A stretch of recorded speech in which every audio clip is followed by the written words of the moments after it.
Hey everybody, my name is Paul. This is Cindy. Our channel is High Seas Paul and Cindy. Hey, we just took our first cruise on Royal Caribbean in Alaska. Should we have done Carnival? Stay tuned.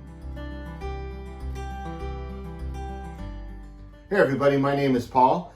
High Seas Paul on Instagram. High Seas Cindy on Instagram. Check out our Facebook page, High Seas Friends Travel. Yes. All things cruising, cruise news, tips, photos, and just up-to-date info, guys. So let's get into the video. All right, my High Seas friends. So just a quick update on our cruising history. We've done 23 Carnival cruises. I would say we like Carnival. We do. So we've done 2. This was our second Royal Caribbean cruise. We want to do all lines so we have a broader perspective of all cruise lines so we can relate information to you. So let's get into this without further ado, guys. So we're not here to put down any cruise line by any means. We're here just to give you the info and the biggest things that we missed about cruising on Carnival. We're also going to have a lot of reviews on things that we loved about Carnival, so stay tuned and make sure you hit that bell notification because we're going to have a lot of comparisons, a lot of reviews, cabin reviews, entertainment reviews, MDR reviews. So, all right, guys, let's get into this.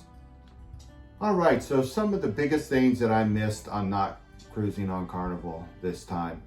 Number 1 has to be Guy's Burger. This was the first time I was on a ship that I did not have a burger. I usually have a couple burgers a day. So I really missed Guy's Burger. That was one of the biggest misses for me doing Royal. And I always like the vegetarian burgers too on Carnival. So Right. I kind of miss that too because Right. I always enjoy it when he has a regular burger, I have a vegetarian. So we actually feel like we're having a meal together. Right. And I realized they have the Johnny Rockets and all that, but that was not available on the Ovation of the Sea.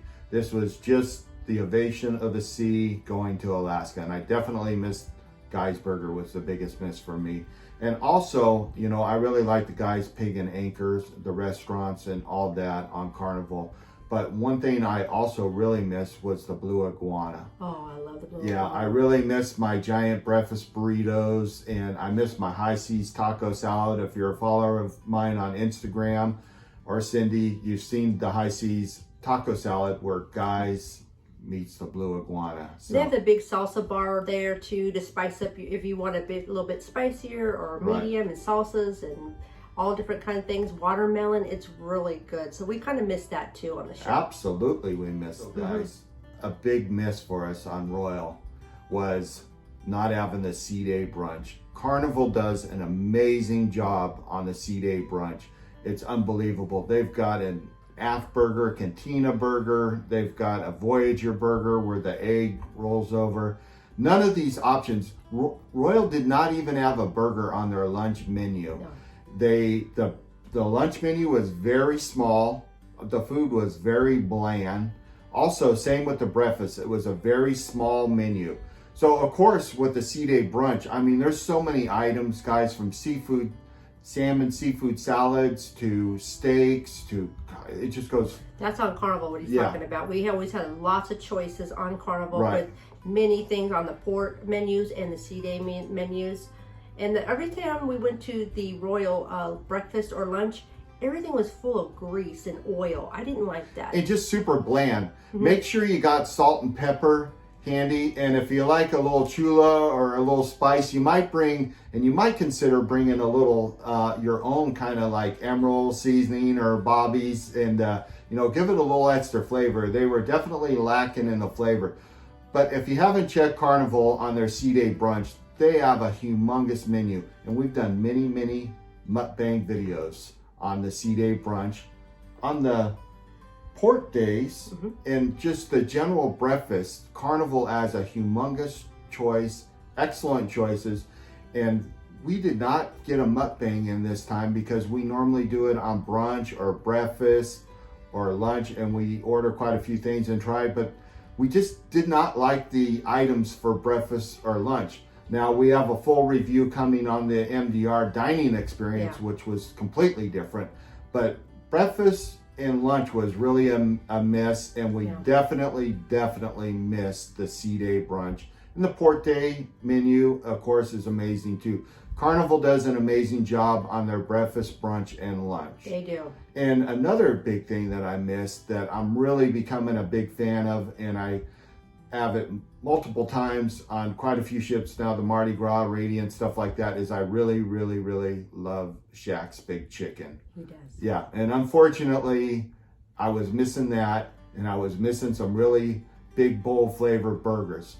And I know they got the Johnny Rockets again and all that, but we'll be doing Royal again, and we'll be trying other things, but we're just basically kind of going on Alaska here with the Ovation. And another thing that was disappointing on Royal for breakfast and lunch and dinner was their app. You can't check in early.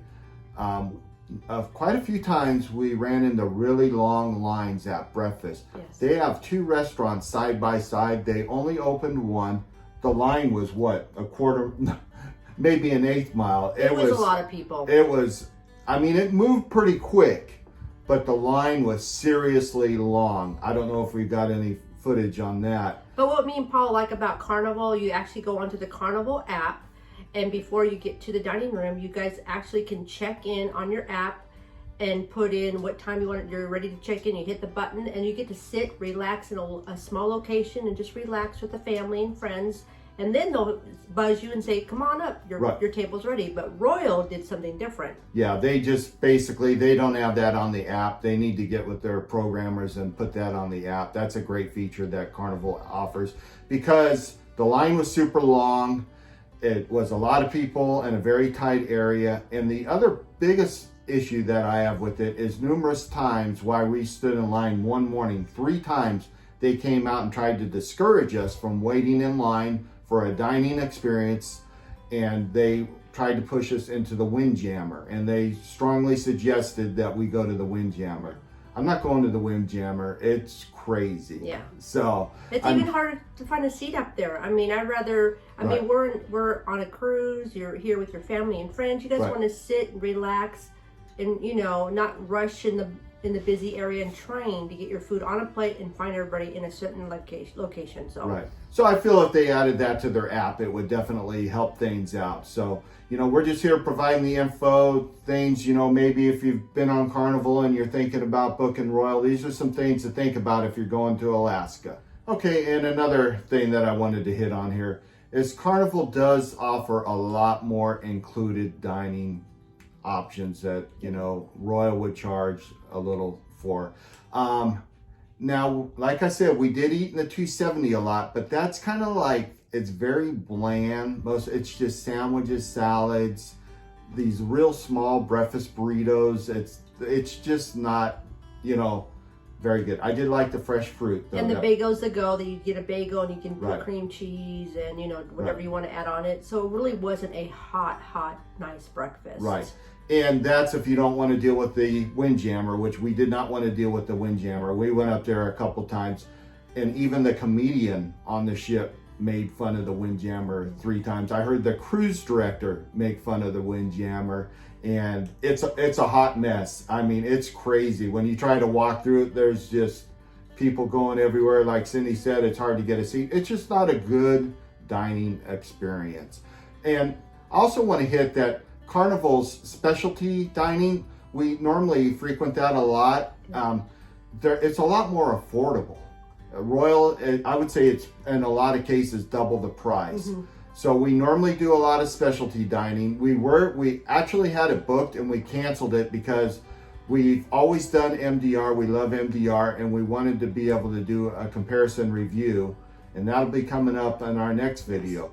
But guys, keep in mind, we're not putting it down. We're just letting people know what to expect, because there is a lot of things that Royal did a lot better than Carnival. Yes. We're kind of foodies. We love food. We love dining room experiences. So we're just kind of bringing this up. And if you're a longtime follower, every cruise we did a mukbang, and there wasn't anything worth doing a mukbang. And I'm a pepper person in my food, and this pepper was really weird on the pepper shakers in the dining room on the tables. It was like a powdered brown thing, and it didn't even taste like pepper, so I couldn't figure that out. So to me, it was just a hit. I mean, it was, to me, it was a miss on the seasoning. I think next time we do Royal, we'll definitely do the dining package. I think we'll enjoy that. We'll probably skip breakfast, because sometimes we do skip breakfast and then, you know, we do a brunch or a lunch and dinner, because sometimes the way the food is with all this sodium, the oils, all that, it's hard to digest 3 or 4 giant meals. So a lot of times we just do 2 meals and then maybe do some pizza, and don't worry, we got to review Carnival versus Royal. On the pizza. Right. But in the 270, I enjoyed at lunch the good salad. You got a great salad. Yeah, great. You can make your own salads, and right. I mean, they actually made it for you. Just tell them what you want. I really enjoyed that too. Right.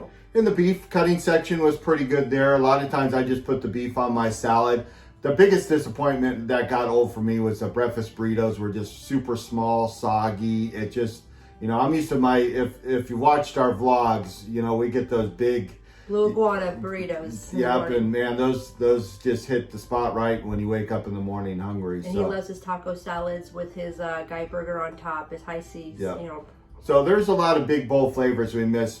Royal and their standard breakfast and stuff like that just doesn't have a lot of big bold flavors, and we like a lot of salsas and stuff like that. So we missed our salsa bars for sure. So let's kind of wrap this up, give it our final thoughts here. We'll put a bow on it and kind of let you know what our final thoughts were on this video right here. So to wrap it up, all in all, we missed a lot of our favorite food items. That's one of the reasons why we stayed with Carnival, because we love Guys. We love Guys Pig and Anchor. We love Shacks. And we're always so impressed with the C-Day brunch and their port days. So that was kind of the biggest loss for us doing Royal this time, is we missed a lot of our comfort foods. But we know we have to do an Oasis class. Hopefully maybe this next year we can get on Wonder of the Seas and do a dining package. And we know we got the El Loco Fresh. I'm sure we'll love that. I'm sure that's going to be amazing. And we know we got to try Johnny Rockets, and I'm sure that's great too, guys. So, you know, there's just certain big bold flavors that I've come accustomed to on Guy's Burger. And so that's about it. Anything you want to wrap up there, Cindy? Let's do a toast to Alaska there. Oh, we love Alaska. Finally making it.